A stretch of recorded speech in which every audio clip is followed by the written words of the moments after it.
If you are a teacher looking to move abroad in 2026, what are some of the financial planning aspects that you need to look out for? In this video, I'm going to go over some of the key aspects and some things to look out for. So what is the tax on these pensions that you may take out? It depends entirely on where you are a resident and also where the platform is located.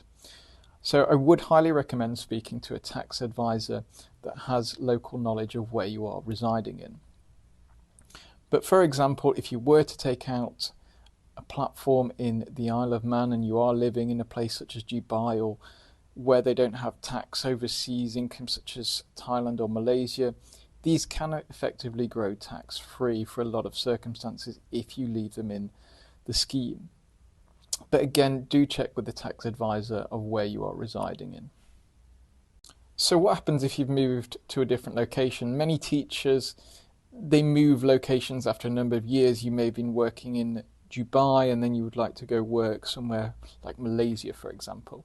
What happens to your pensions or your money that you've invested, say in the ISAs or the other pension schemes or platforms after that? It depends entirely on who you've invested with. If you've invested with a company like Interactive Brokers, for example, you will need to change the location. It will change the jurisdiction of the legislation of where it lies.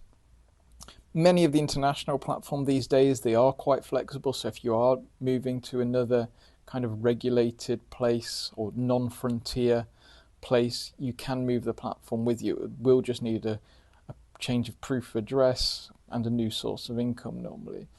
So they're the options that you do have, is selecting a platform that is fully flexible for you, that you can take for your kind of duration of your career as a teacher, that's flexible for your needs.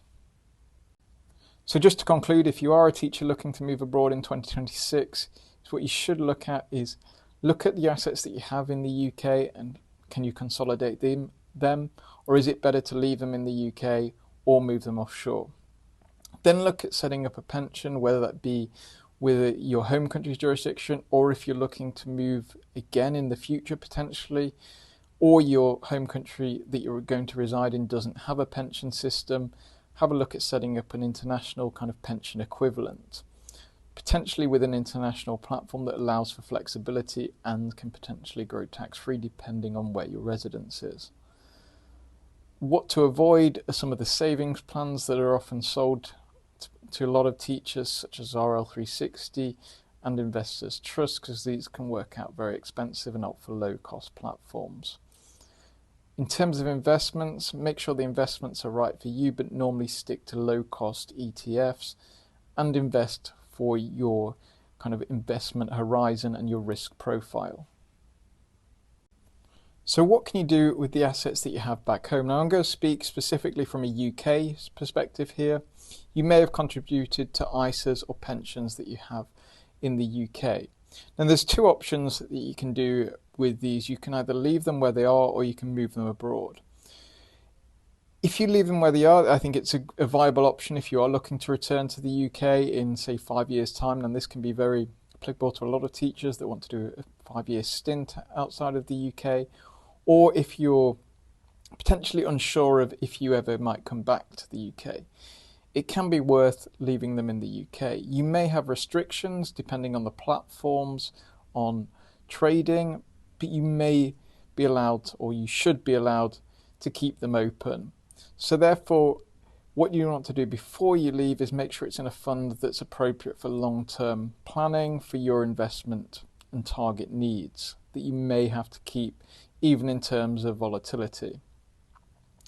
Now, the other option is to move it into a platform offshore. Now, to be honest, there's not much difference. If you've got a SIPS, it can help consolidate them. The costs are around about the same if you are to transfer SIPs or pensions into an offshore platform. The same with ISAs. The platform costs are around the same.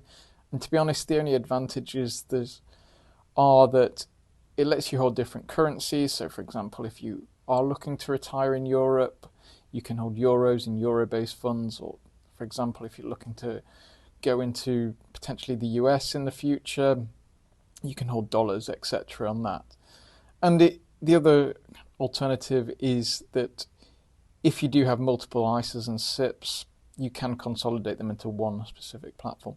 So there's some of the options that you can do with the assets that you have back in the UK. You can, one, just leave them where they are, make sure they're in a feasible fund, two, transfer them into the offshore accounts. The second situation is what to do about pensions in your home country. Now, this will depend largely on where you are moving to. If you are moving to a place like Singapore, you will be contributed to the Singapore system. If you're moving to places like the UAE, Doha, Southeast Asia in general, China, where a lot of teachers do relocate to, you don't have a specific pension system that you can contribute to. Now, there's two options. You can do it yourself with the DIY platform, Interactive Brokers, Swiss Quote, some of the better platforms that you can open up with, and you can go into low-cost ETFs, depending on your risk tolerance, if they're primarily equity-based or fixed income. Second option is to do it for an advisor. You can open up with platforms, make sure they are low-cost platforms and fully flexible. Normally, a lot of platforms are based in locations like the Isle of Man, such as Novia, Morningstar, Arden. These are the same, you'll just have a financial advisor with it. It does come with the same tax efficiency. So, for example, if you are moving as a teacher, moving to the UAE, you can open up one of these platforms. It can go tax-free for your time when you are in the UAE. So it can inevitably act like a pension. What to look out for, though, is the savings plans. Now, I've come across a lot of teachers that get sold these saving plans. They're not contributing to a pension when they're abroad. Then they get told about this savings scheme where they can put $500, $1,000 a month into. In reality, these are very liquid. They're high cost. They usually 99% of the time don't work out as intended because of the fees associated with them. Basically, anyone that recommends these are normally doing it on a commission basis because they get 12 to 18 months of the premium up front. It's basically kind of like an insurance kind of scheme, and you're committed to contribute to this for the duration of the plan. They get technical in terms of the loyalty bonuses, etc., the extra allocation units, but in essence, they cost around 3 to 5% a year, and very rarely does anyone make much money out of them. These are plans such as RL360, Investors Trust, and I'd avoid strongly to stay away from these plans because you have much lower cost platform alternatives that you can do for yourself or through an advisor.